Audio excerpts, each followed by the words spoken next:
What's up, everyone, and welcome down to another episode of Zetro's Toxic Vault. And alongside myself, I have a very, very good friend of mine, Mr. Tommy Torres. What's up, T? Good to have you in. Thanks for having me, man. It's an honor. Now, most of you people, or some of you people, know that I am a motorcycle enthusiast, and I drive a Harley Davidson. You got a Harley, Harley Davidson? I ride a Harley Davidson. Like those? Does that turn you on? You from around here? The Bad News Bears. Anyway, and Tommy here is actually built most of my motorcycle. He builds a lot of motorcycles in the Bay Area. Owns a shop in San Carlos, California called West Bay Thunder. If you want something done to your bike and you have cash, right? Cash is king, right? He can juice your motor, do whatever. He works on my bike, and we've been talking as we've been riding, because I'm going to tell you something. This episode is not about motorcycles. This episode is definitely about music. And we talk about when we were riding about doing an episode on a very important year in hard rock and heavy metal. And the year is 1980. Great year. And I was 16 years old, and I remember it was a very, very formidable year at that time for me musically, and turning into what I've become musically. There was a lot of definite elements that went on that year. And if you think about how many great records that you'll go back, and this is for the older school guys, and even maybe some of you younger school guys that are into the old school shit, totally agree with me. But I think that we kind of nailed it. We have 20 albums that were released through 1980 that we feel were big influences or had a big chunk or something to do with either history or the influence on how an instrument was played or how music was looked at from that point on. So what we did is we kind of started from the beginning of the year, and we're going to get into that. And I made you do all the fucking homework for this. Somebody's got to do it. And so, great so stuff. I know there's going to be some records that you guys are going to go, hey, what about this in the comments? You didn't mention this one. Yeah. It was so good. And I'm sure that, and I want that, because I know some of you metalhead brainiacs out there know that kind of stuff. But I would say that these 20, and not necessarily all of them, but a lot of them in this collection is a good makeup. Big influence. Well, me, especially me musically, me as a singer, I know, and me as a performer, me as listening to music and turning into somebody that, now I do my own, and I've set my own benchmark with my music, and this stack right here is kind of really a good collection, because if you think about the things that happened, and we were talking about that, about, that we lost some people. Who did we lose that year? We lost John Bonham that year. John Bonham. We also lost Bon Scott that year. Bon Scott. John Lennon actually was killed that year also. So he may not be hard rock metal, but he was an icon, obviously, with the Beatles. Any metalheads, they know. 1980 was pretty heavy year for stuff that came in and out as far as music, with Led Zeppelin obviously breaking up because their drummer died. And I have a lot of respect, even we talked about that Led Zeppelin never got back together after that. That's pretty they big. Played a couple of times. They did 2 times maybe. Well, I'll say that. I'll say what? That 09 concert, years? That Celebration Day concert. Celebration Day was great. Fucking amazing, it was man. Awesome. With Jason Bonham playing drums. And he nailed it. He really cool. did, and the set was great. So that's one time. But I mean, I know what you're saying. Long time. So we've compiled together of 20 records, and we're going to go through each month and talk about the records that we felt that, and again, I'm sure they're going to resonate with you, and some we're going to talk about more than others, because some are more personal to us. So let's start with January. Tom, what do we got first off the bat? All right, so January we had Rush Permanent Waves, which I liked the album a lot because it had Spirit of the Radio, Free Will, and Jacob's Ladder, which are some great songs.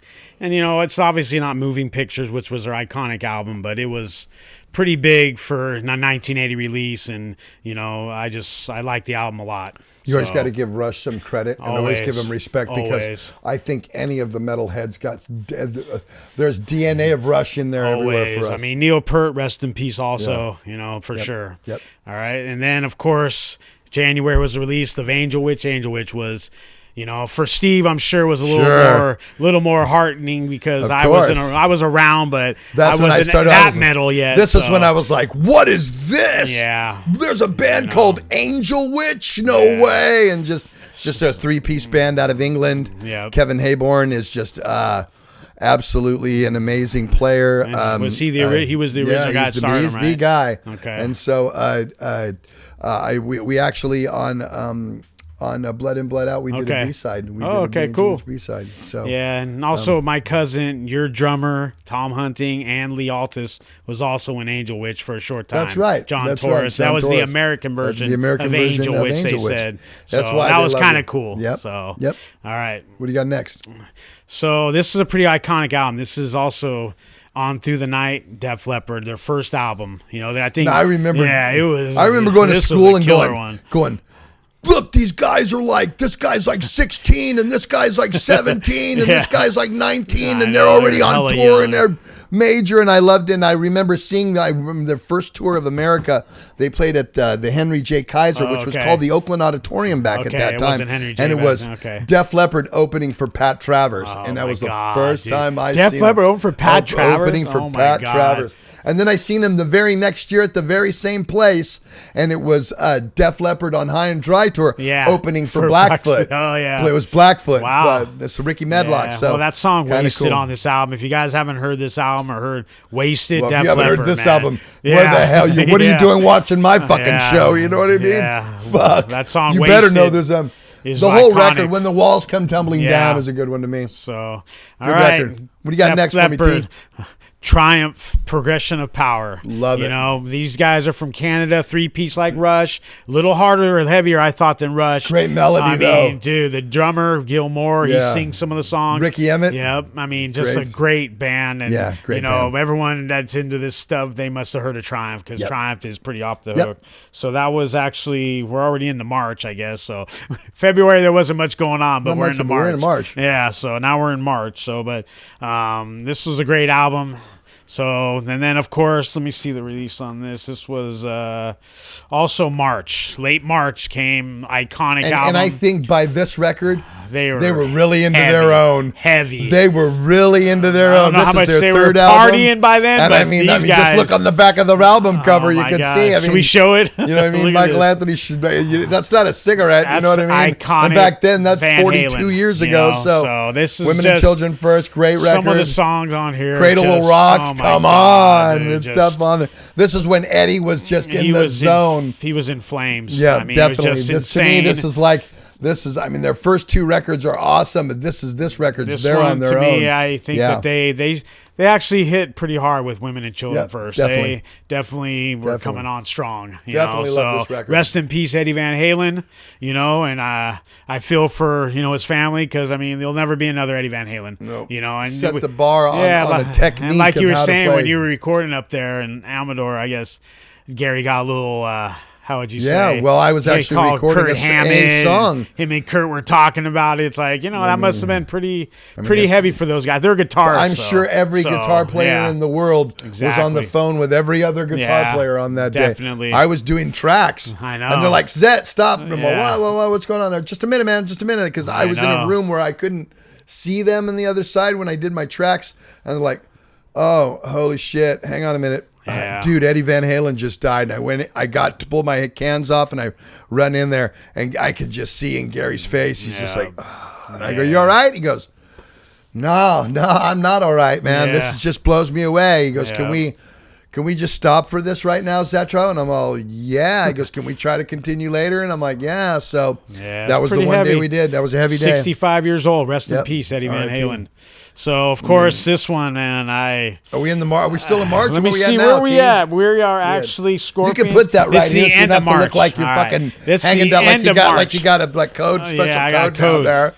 What? Do you think it was cheating in school? Yeah. I know you're. Are you cheating So this in is school? March 31st. Last day of March in March. 1980 was Animal Magnetism. What a great record. And I mean, for the young metalhead in my eyes, shit, I was just like, this was like, man, Scorpions, dude.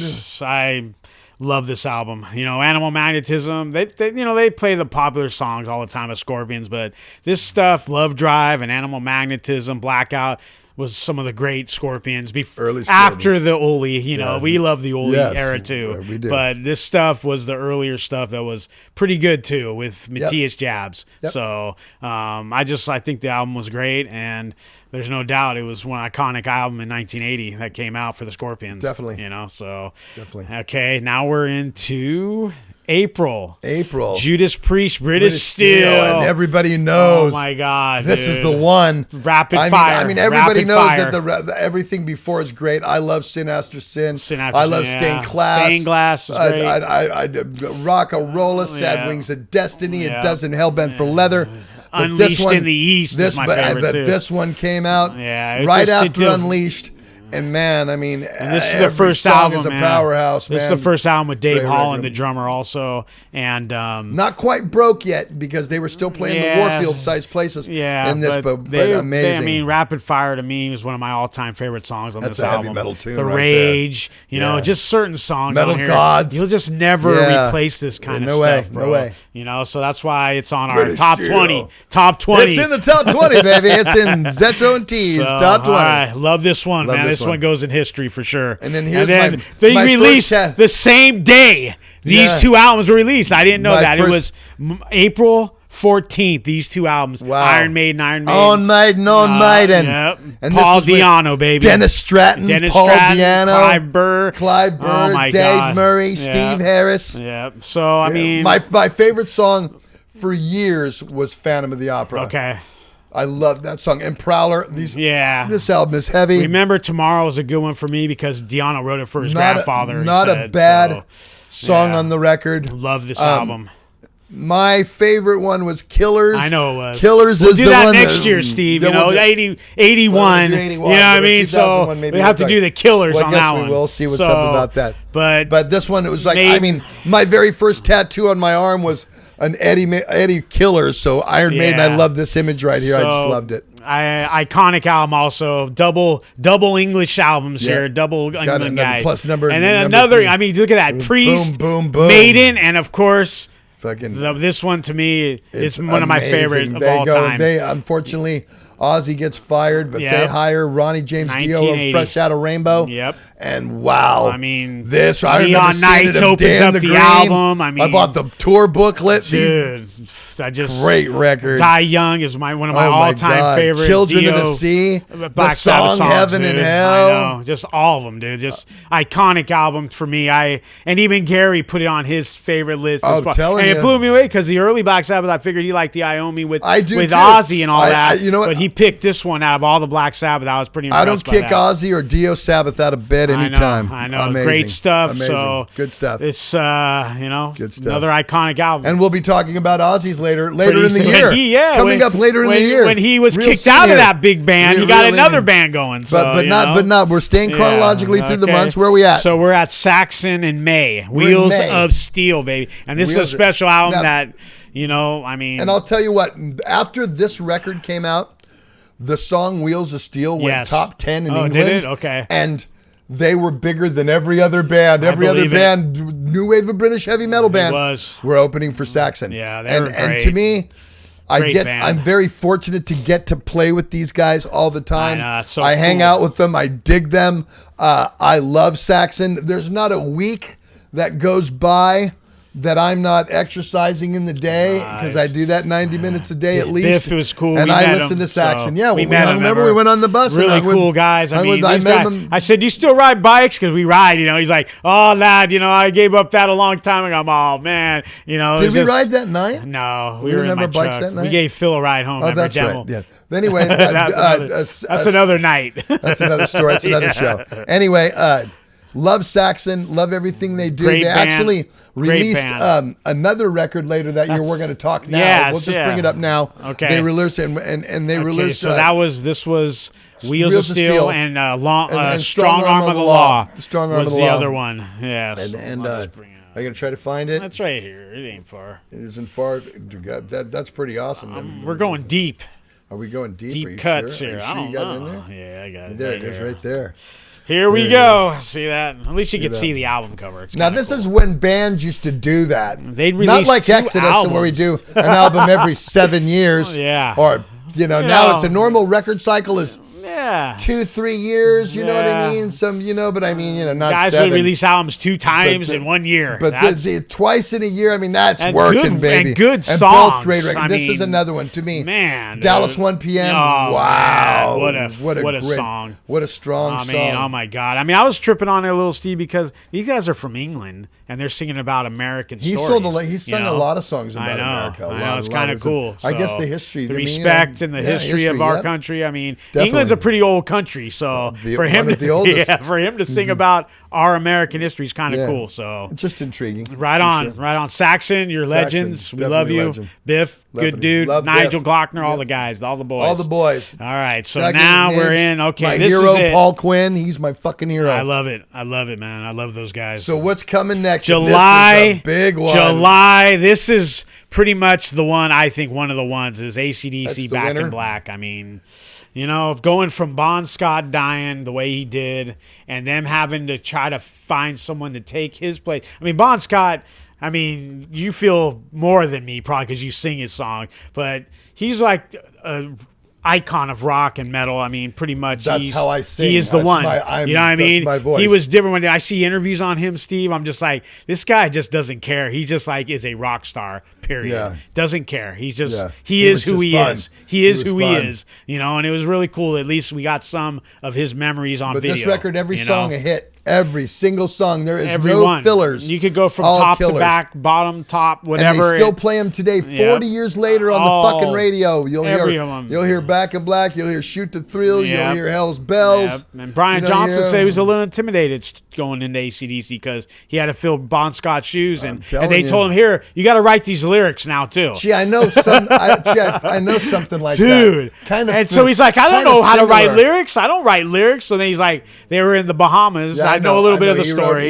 He wrote the lyrics in the Bahamas, Yeah. and he said there was a big storm. Yeah, I'm rolling thunder. That's what what he hear. exactly. I mean, it's a cool story. It really is. It's it really is. I know the neat story. to listen to Brian Johnson say how he wrote these lyrics to an album that he was a little intimidated on making. Hey, I know what that's like. Filling Yep. another singer's shoes who was considered an icon before. Exactly. Believe me, Exactly. So a lot of respect to Brian Johnson and AC/DC, those guys, to come out with an album like this, and probably went bigger than anything they've ever did with this album. I'm pretty sure it was one of the biggest. Bar. It did. This set the bar. So mass respect This to put them AC/DC. into arenas, man. It did. Big time. So mass respect to AC/DC.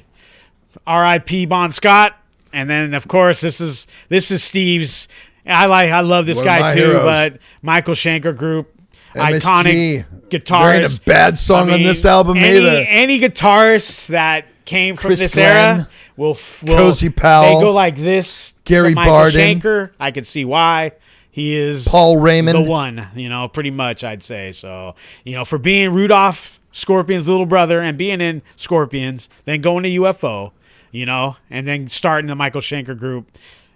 What a, Well, then he went back to the Scorpions. Yeah, he then did for a minute. He did Love Drive, For a and then he minute. went back to the. And he said, "I gotta go. I gotta go." He does that a lot. Yeah, but he does great. that a lot. So. But a great he record. He could do that too. I mean, to this day, still, this is one of your favorites. I know. We just did 70,000 tons of metal. Well, it's been a year now. I know. Last year I know. And he I was watched on it, both man. of That's his. so It was the cool. Michael Shanker thing with the so singers cool. on it, and he had. I know. And I took you for your birthday Doogie to go White. see him that one day. It was great. That was, dude, some of the coolest stuff. Robin to McCauley. See. I love it. Grant man. Bonnet, all the singers were there. MSG, baby. There you so, go. all right, well, all right. And then a Bay Area favorite. Where were we at? This was released in late July. Gamma 2, which had Voyager, Mean Street. I mean, it had all the songs some were good hit songs. I mean, everybody knows Ronnie Montrose from Montrose, of course, with Ronnie Hagar, Bad Montrose. Motor Scooter. Yep, I mean, he started another with band Sammy called Hagar. Gamma. Yep, with Sammy Hagar, Montrose. Then he went on to do this with Gamma with Davey Patterson, which is a great band. I mean, they Glenn did Lech awesome. on bass, Denny Carmassi on drums. I mean, just awesome great band. Fucking I was band. fortunate enough to see him a few times back, in the early 90s, not the 80s, but I got to see him in the early 90s, and they were still awesome with Montrose. So, Another one, rare RIP to Ronnie. I love that guy. I got to see him before he passed away, and I said, I got to see you in the 90s at the Stone on Broadway, and he's like, isn't that place a strip club now? I said, yeah, it is. So Sure is. it was a cool little thing All between me and him before he died. Clubs, And I'm very fortunate. I got his autograph and everything, and really cool guy. And R.I.P. Ronnie Montrose, one of the legends, to ever be guitarist. Guitar legend. Straight up. So, all right, Ronnie. Yep. And then, next up, my God, let's see he came back swinging on this one. This is Ozzy Blizzard of Oz, September 20th, 1980, with Randy Rhoads. Everyone knows what he went through. They got kicked out of Black Sabbath, thrown out like Bob a little Daisley, piece of meat. Lee Kerslake. And of course, he's like, man. Tommy Aldridge and Rudy Sarzo. They get the credit for it. It's a lot of controversy in this. Bob Daisley and Lee Kerslake. A lot of controversy in that. And Don Airey on keyboard, but it created a lot of But crap. hey, this was the thing that has set Ozzy apart from other people. Straight and up. when you look in the world of the A-list celebrity, he's there. This is the face of heavy metal right Ozzy here. Osbourne. Everybody knows Prince who Ozzy is. of Darkness. You ask grandmothers who the fuck Ozzy is, they'll tell you who Prince Ozzy is. of Darkness. My mother has the same birthday as this guy, so tells you he's 72 now. Yeah, so, right on. But luckily we got to see him with Randy, and Yep, I'm very fortunate. It was my first concert three at the times Cow with Palace. Randy. I saw him, and it was really cool. Really cool to get to see him. And he died shortly after that. 2 months after that.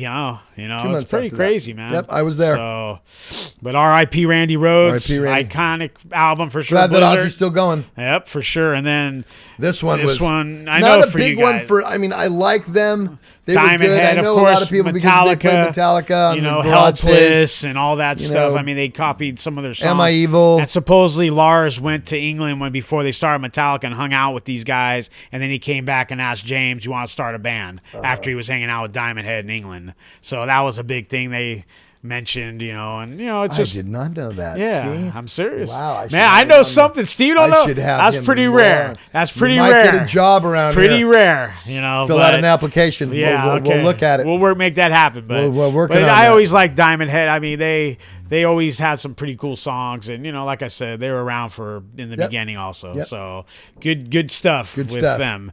And then of course we got Thin Lizzy, Chinatown, favorite bands October ever. Release. I know we both love Thin Lizzy. Phil Lynott, rest in peace. Also, John Sykes, Scott Gorham, Gary Moore, Brian Downey, Brian Robertson. Yeah, on this record, this was This was Snowy I think it was White. Yeah, I think maybe it was on Chinatown. No, it was Snowy White. Yeah, I think it was Snowy White. It was Snowy White. He was on this and on Renegade, and then and Sykes John was Sykes came on Thunder and Lightning. That's right. Which was But another. I love Thin Lizzy. Iconic. Any rocker in the world, any metalhead. You guys, check out. If you don't know Thin Lizzy, you better check it out. Record, check Chinatown. it out. Yes. So it's about the Soho district in England. R.I.P. Phil Lynott once again. What came next? It was Motorhead, November 8th. The iconic Ace of Spades, of course. There would not be heavy metal as you know it if it wasn't for this album. There isn't a person in metal, hard rock, any kind of rock, Lady fucking Gaga, it doesn't matter. Britney Spears. You put a Motorhead song and say, that's Motorhead. That's Motorhead. Ace of Spades. I mean, who doesn't love that song? Every song. Every song. Yeah, We Are the Road Crew. Who doesn't? He was actually a roadie for Jimi Hendrix. I mean, We Are the Road Crew. I mean, come on, Jimi Hendrix. It's like he was a stud, no doubt about it. And Lemmy was the man. This is a great. We were very fortunate. Well, Exodus, we played Motorhead a million fucking times over and over again. I have many stories about Lemmy and very personal shit that I got to hang out with him. I got to know him really well. Us and the guys, every time we played a festival together, we'd always find time to say hello together. He was a great guy. Yeah. Exodus was fortunate to play the motorboat. I remember that. 3 months before he passed in September, October of 2015. That's so cool, dude. And so I got to see him right before he died. So I was fortunate enough to see him a few times too. So R.I.P. Lemmy. Great. Motorhead forever. One of the best ever. Legends. Damn right. Straight legends. And then I think this was one you mentioned. It was Frank Marino and the Mahogany Rush. Pretty good stuff. I mean, I liked the Mahogany Rush back in the day. It was very Jimi Hendrix type playing guitarist. A really good shit. I like Frank Marino. Actually, I saw him at a Dan the Green with AC/DC. Okay. I think I remember that one. Yeah, Ted Nugent, I wasn't there, AC/DC but in I remember reading on that man, one. I was 15. Yeah, that great. But they're a great band. great band. Frank Marino was amazing guitarist. And he's like another Pat Travers type, right, musician, definitely like the Pat Travers type, guitarist, just very heavy, pretty heavy stuff. So, but that was pretty much. And then you have UFO as well, but we don't have the album. No cover. Place to Run. So we're gonna have Wayne throw the album cover right up there. No Place to Run was the first. That was. UFO I remember you were album. mentioning that. You were like, "Hey, I still love it without Shanker," because obviously Paul it was Chapman without did a Michael great Shanker. job. Yeah, it was So. first one with Paul Chapman, who him and Pete Way died in this awful year, and Paul Raymond died last year. It's Pete like Way. Jesus Christ, Original UFO member. Can we get over with this year? Yeah. Anyway, it's just, and then I got some notes here. Obviously, some people came out, like Nazareth came out with an album. I like Nazareth. Foghat. Was that Malice in Wonderland? Let's see. Nazareth was Malice in Wonderland. Yeah, Very good. yeah. See, it's this guy. He knows. I Genesis Duke. I like Genesis. do for a living. So Alice Cooper. Yeah. Which one was that? Poison. Nope. No, not that's right. No, wasn't Flush the Fashion. Oh, I would have never. Yeah, got see. I've never got Foghat, tight shoes. Yeah, at that point, I wasn't good. listening to Foghat anymore. Hey. I'm sorry. I'm sorry. Yeah. You're like now because Yeah. Tommy, I was 16. If it wasn't Heavy or Ruthless, I didn't want to hear it. You know what I mean? I wasn't listening to. What about Accept? I'm a Rebel. I would listen to Accept, but I didn't get into them until 82 or 83 when I heard Restless and Wild. I hadn't even heard Breaker yet, and Breaker was the album before that. So Blue Oyster Cult came out with an album. Love that. Also, What was I that? think Cultus it was Erectus. Cultus Erectus, very Yeah, good. right, yeah. And then I love Blue Oyster Cult. Hagar, Danger Zone, Danger Zone. Yeah, Zone. Queen, The Game. Yeah, I like that. Didn't care for that album too much. Yeah, Again, by that hard time, I was like, "What is Queen doing?" Yeah. You know what I mean? So Crocus, Metal Rendezvous. Yeah, they're a great record, but I love Crocus definitely. What about Samson? Did you ever get into Samson? Yeah, but not till they after came on head on. That was not till obviously, after, Bruce got Dickinson in, and then I found who and was Nico where was he McBrain from? was in, the drummer for a minute too. I mean, they had some pretty. Did you know Nico McBrain was in Pat Travis Making for a Magic? minute, I didn't even know that. It's Yep. like the things you find out. I know the things. Ted Nugent, Scream Dream, pretty good album. Yeah, I saw them with the Scorpions on. And tour then Black Sabbath did release Live at Last. It was a show from 1973. It was released in 80 also. And then the Cars. I like the Cars. Panorama. I know you're probably out of them by then, but I'm not listening. Tigers of Pang Tang. I like Wildcat. Tigers of Pantang. That's right. That's Sykes' band. Yep. That's John Sykes' band. Tigers of Pantang. Black Flag. Jealous Again. Yep. Dead record. Kennedys. Fresh Fruit for rotting vegetables. Yep. What a great record. I mean, those. Okay, those obviously. Okay, the Black Flag and you got me there with Dead those Kennedys. two. I mean, wasn't there a Ramones record there too? End of the century, right? Yep. David Bowie. Only just circle jerks. And then the last one we'll talk about is Cheap Trick, All Shook Up. So Cheap Trick is still a great record. Great rock and roll band. Just great rock and roll band. And then just a lot of stuff in 80 like we talked about. You know what I mean? Just like what we went over. So. Yep, just a lot of stuff. And, it was a great year, obviously. I was 16. I got my license.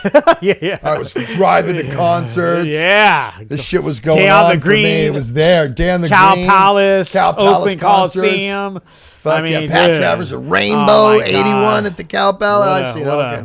What a great stuff, dude. Great stuff, bro. Well, hey. I appreciate it, man. Thanks for coming in and doing this for me. Hey, man. It was cool. I totally love doing this stuff. I love music. You know that. I grew up in music. And, I know you did. But you're a better mechanic. No, thanks, bro. You know what I mean? Yeah, you well, do hey, the music. hey, I know, and you do. You have Mikey B with you. Yeah, Here, well, I you? gotta plug him a little bit. You can plug Mikey. I don't care. Mikey B, the B-Side Mikey Show on FCC Free Radio every Saturday night. 8 to 10 if you want to check it out. I'm on there once in a while. So, when you're not busy, huh? Yeah, so, when I got a little working time, on my fucking bike, that's what it is. When I got a little time, we do some good shows. And we did Eddie Van Halen's like a month ago. And you can go and listen to older shows, just kind of like my show. We did yours. We did the Oli thing with Oli Roth from Scorpions. I actually have done the Mikey show, but it's been a while since I've done it. It's cool. And, say hi to Earl, my boy Earl. I'm supposed to say hi to him. And Ann, I love Earl. We love Uncle Earl and Joey, of course. My boy Joey from Frisco. That's right. That's our boy. That's our boy. That's my boy. That's our boy. And we love you, Joey Frisco. And everybody else that's have a good New that we Year haven't mentioned yet, you're all loved. We love y'all. We love you all. We love all you all. You fans that have been watching.